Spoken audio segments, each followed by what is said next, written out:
Another day, another luto serye. Araw-araw ay halos parehas ang aming breakfast, ang oats with chia seed and fruit shake or smoothie. At ang lunch namin ngayon ay ang pinakamadaling lutuing noodles ng mga Chinese. Yes guys, pinakamadali kasi i-microwave mo lang ito ng 1 to 2 minutes ay okay na yung noodles. At nasa iyo na kung ano ang mga gusto mong isahog dito. So dito meron akong ground pork na ginisa sa black bean. Madali lang ang pagluto guys. Gisahin lang natin ang ating bawang at sibuyas. Ilagay na yung karne at gisahin hanggang ito ay mag-brown. Then maglagay rin tayo dito ng sili. Pero optional kung gusto nyo ng manghang. Tapos maglagay tayo ng mga pampalasa katulad ng soy sauce, oyster sauce, paminta, and chicken granules. Pagkatapos ituloy ang paghalo guys hanggang ito ay maihalo sa ating karne ang pampalasa. Tapos hinaan natin ang apoy at idagdag natin ang ating black bean. Dito ang gamit ko guys ay combination ng black bean and garlic. Dati nag-aalangan akong gumamit ng ganitong sauce pero nung sinubukan ko minsan at sinabi ng asawa ko na okay para sa kanya ang lasa ay paminsan-minsan gumagamit na ako ng ganitong klase ng sauce lalo na pag nagigisa ako ng gulay. Ituloy lang guys ang paggisa at magdagdag rin tayo ng konting tubig para magsilbing sabaw sa ating noodles, konti lang.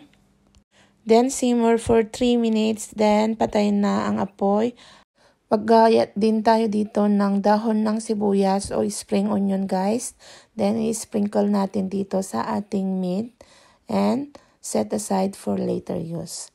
At para sa ating noodles naman, ilagay natin sa microwavable na plato. Then magdagdag tayo ng konting tubig at i-microwave natin ng 1 to 2 minutes. Dito guys, gumawa ako ng scrambled egg para pampasahog ko pa sa aming noodles.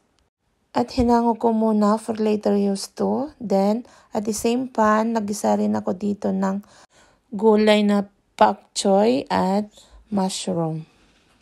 Gisahin lang ang mga ito hanggang malutay ng konti. Then, magdagdag tayo dito ng mga pampalasa, katulad ng paminta, ginisa mix, soy sauce, and oyster sauce.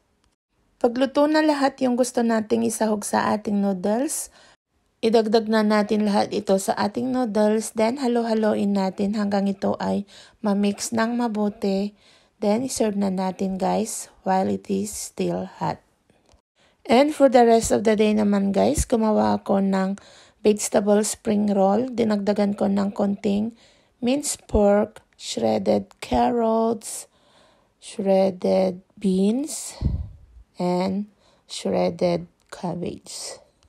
At para sa pampalasa, naglagay ako ng asin, chicken granules, ginisa mix, paprika, black pepper, and garlic powder. Then, nagroll na ako dito guys sa ating lumpia wrapper and inihanda ko na rin dito yung pagpritohan ng ating mga lumpia. Ang pinaka-importanteng meal namin dito guys ay lunch lang.